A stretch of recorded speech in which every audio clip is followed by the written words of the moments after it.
Everyone, I'm Matt Thatcher here with Dynasty Owner, bringing you another Wednesday video. If you haven't already read my article, go ahead and read that. That kind of gives you a little bit more of a breakdown of what I'm trying to talk about here. So today we're going to start a single series, so it's just a one article series. We're going to be talking about the mid-season awards and rankings.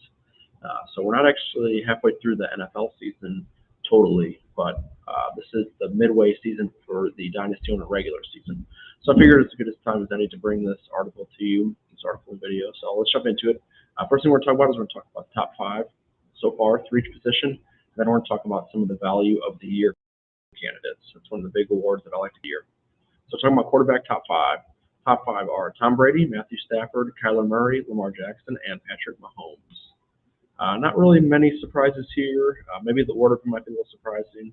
If you had told me Tom Brady was going to be number 1 at the start of the season, I would have believed you just from how good he played last year and continue this year. What's more surprising is how much in first he is. So he's right at about 30 fantasy points above Matthew Stafford. That's a pretty big margin. Obviously he hasn't had the bye yet, but still a pretty big margin for any player to be at the top of their position. Something else worth noting, which I put in my article, is that Josh Allen is the number 6 quarterback. He's quarterback 6 on the season, but he's also had his bye. So very important to remember that he's already had his bye. So those points, he essentially has a game at hand over all the other quarterbacks above him on this list. And what I did was I just kind of used his average fantasy points per game, and that would put him at QB2 right now. If he'd have played at that rate for that game that he missed. And I'm not expecting that he would jump to quarterback 1, but quarterback 2 or 3 is a pretty safe bet for where he would land if he didn't have that bye week already. So jumping into running back top 5, we have Derrick Henry, DeAndre Swift, Jonathan Taylor, Austin Eckler, and Najee Harris. A little bit of a misnomer. So I wrote this article prior to the Monday night game. It turns out Kamara had a lot better game than I thought he would. So he actually jumped barely into the top 5. He's actually number 5, and Najee Harris dropped down to 6, separated by a little less than 1 point. So I left it that way in the article just so I didn't have to rewrite that whole section. But just as long as you know that Harris and Kamara are right there for 5 and 6, really doesn't matter where they're at exactly. But just so that you know that, Kamara actually put up 33.9 fantasy points. Unbelievable. So what an amazing game he had. So the first thing that jumps out to me on this list, I'll repeat it again: Henry, Swift, Taylor, Eckler, Harris. We got Swift, Taylor, and Harris, all young. Swift and Taylor are year 2 backs, and Harris is a rookie.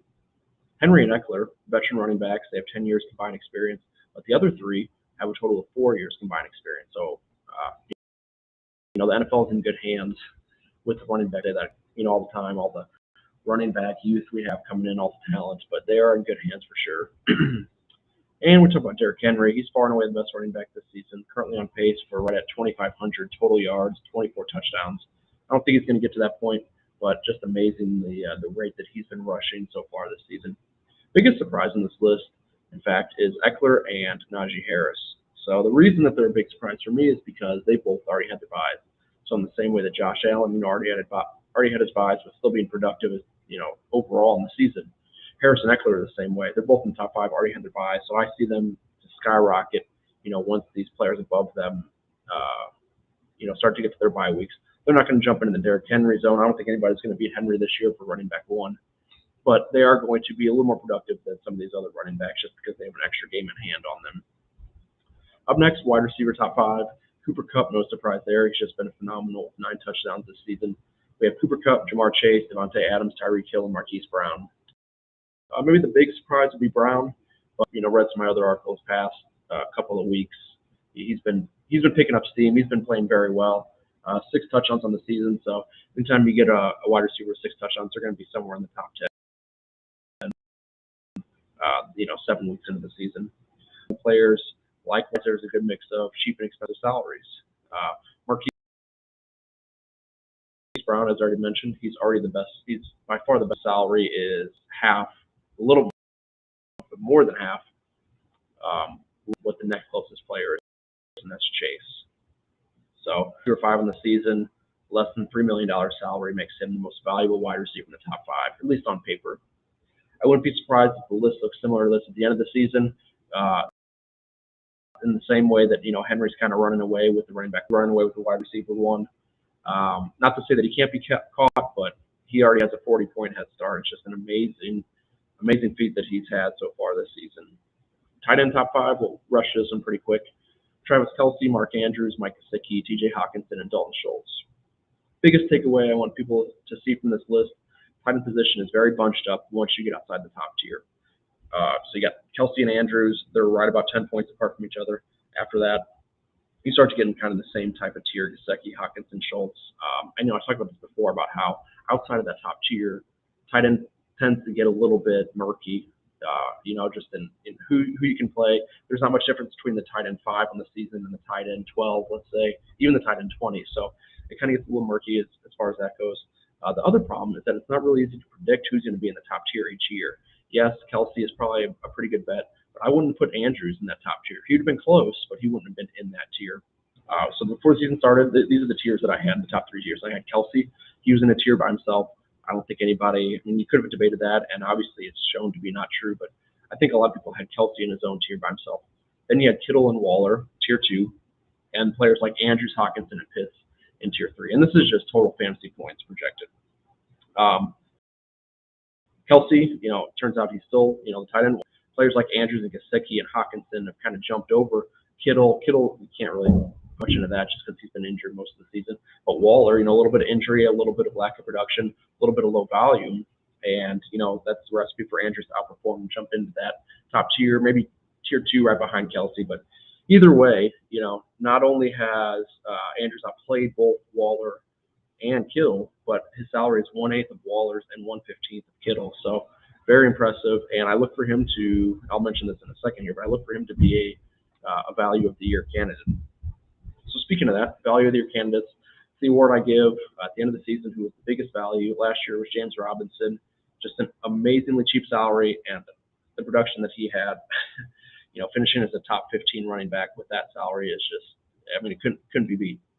It really couldn't be. So I have some players that I think will contend for the value of the year when it's all said and done.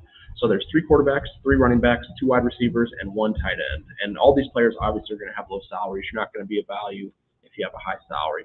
Derrick Henry, never going to be a value of the year. He'll probably end up as the highest point scoring running back or wide receiver, tight end, put all those 3 together. But he will not be the biggest value of the year just because of his salary of over $12 million.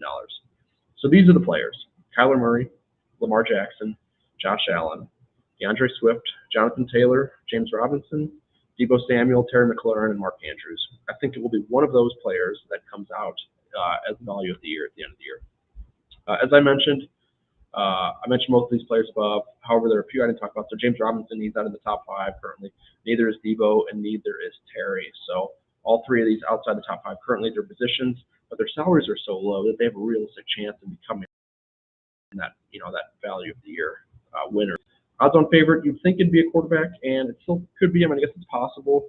The problem is that Lamar's salary is a little bit higher than I'd like it to be for a value of the year candidate. He's sitting right at $2.3 million. So it's going to be a little bit tough to overcome players like James Robinson or Terry who are under $1 million per year. It's just going to be so hard to make up the production to match that low salary. But we'll see. If I had to predict right now, I didn't do a prediction at the beginning of the year, but if I had to predict right now, I think it'll be James Robinson again. I think he's going to repeat back-to-back value of the year players just because his salary it's just unbelievable how cheap it is compared with, if he continues with his average fantasy production throughout, the rest of this year, he will be the value of the year. There's no doubt about it. Other players, I like Terry McLaurin, very cheap salary as well. So probably one of those 2. I'm going to go with James Robinson at the moment, and we'll check back at the end of the season and see who it ended up being. That's really all I want to talk about today. I appreciate everybody reading. Like I said, this is just a single article theme. Next week, we're going to jump back into, last year I did a few opportunity is almost everything articles, and I had a lot of fun doing those. So it kind of looks at some opportunity versus efficiency rankings. So we're going to get back into some of that. Maybe I'll do a 2, 3, maybe even 4 article series on opportunity versus efficiency. So one of the more, one of my more favorite things to do when it comes to writing articles and doing analysis. I appreciate everybody listening and reading my articles. Follow me at Twitter at Dynasty Jerk, and then also follow us at Dynasty Owner on Twitter, and then subscribe on YouTube as well at Dynasty Owner. We really appreciate it. It helps us out a lot. I appreciate everybody listening. Take